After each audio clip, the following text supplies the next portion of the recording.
लद्दाख में भारत और चीन के सैनिकों के बीच हुई झड़प के बाद उत्तराखंड में सेना अलर्ट मोड पर आ गई है।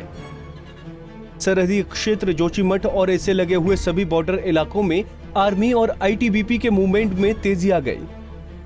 बता दें कि भारत चीन सीमा पर जोशीमठ अंतिम नगर क्षेत्र है, जिससे लगभग 90 किलोमीटर आगे माणा पास और 100 किलोमीटर आगे बड़ा होती बॉर्डर स्थित है। यहाँ पर नीति पास से आगे स्थित रिमखिम, लमथल, सुमना, बड़ा होती तो माणा पास स्थित है। इन सभी जगहों में सेना और आईटीबीपी का मूवमेंट तेज हो गया है। सभी जगहों में सेना और आईटीबीपी ने अपनी चौकसी बढ़ा दी है।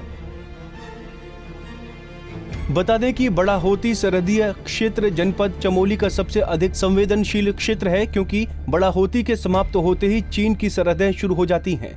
बड़ा होती में लंबे समय से चीनी सेना गुपचुप घुसपैठ करती आई है।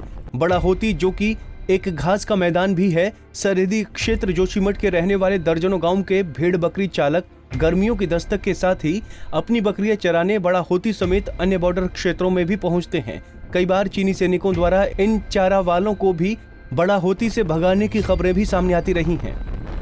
वहीं भारत और चीन के बीच बॉर्डर को लेकर बढ़ रही तनातनी के कारण पूर्व सैनिकों में खासा आक्रोश है।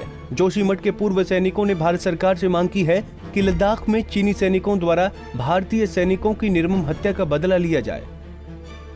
मैं विक्रम सिंह भुजवा, एक्ट स्काउट। मैं 16 साल की फौज की सेवा देकर सेवानिवृत्त हुआ हूँ।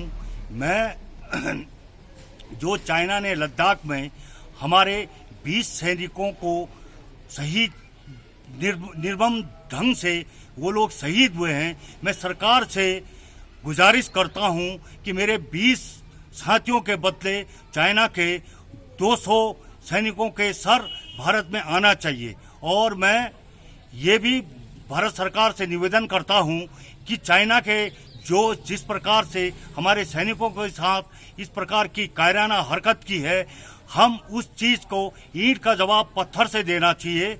मैं जोशीमठ में रहता हूं, मेरे बाईं तरफ नीति बॉर्डर है, नीति, रिमखिम, बाराहोती, और मेरे पूरब की तरफ माणा बॉर्डर है। मैं सरकार से गुजारिश करता हूं कि इस इलाके में भी सुरक्षा व्यवस्था बहुत सुचारू ढंग से बनाए रखे।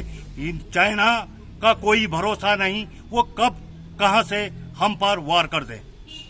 लद्दाख में भारत और चीन की सेनाओं के बीच हुई भिड़ंत के बाद उत्तराखंड में भी थल सेना ने अपना मूवमेंट, अपनी एक्टिविटीज तेज कर दी है। यदि हम बात करें जनपद चमोली की, तो जनपद चमोली में माणा और नीति 2 ऐसे पास हैं जिनसे काफी आगे चीन की सीमाएं शुरू हो जाती हैं। इनमें से महत्वपूर्ण है नीति पास, क्योंकि नीति पास से कुछ आगे बाड़ा होती नामक एक स्थान है। बाड़ा होती नामक स्थान के खत्म होते ही चीन की सीमाएं शुरू हो जाती हैं। और अक्सर ये बातें सामने आती रही हैं कि चीन के सैनिक बाड़ा होती में घुसपैठ करते रहे हैं। लद्दाख की घटना के बाद बाड़ा होती और नीति पास को लेकर भारतीय सेना सतर्क हो गई है और भारतीय सेना ने नीति घाटी में, मलारी घाटी में अपनी एक्टिविटीज तेज कर दी हैं। पूरन भिलंगवाल, चमोली।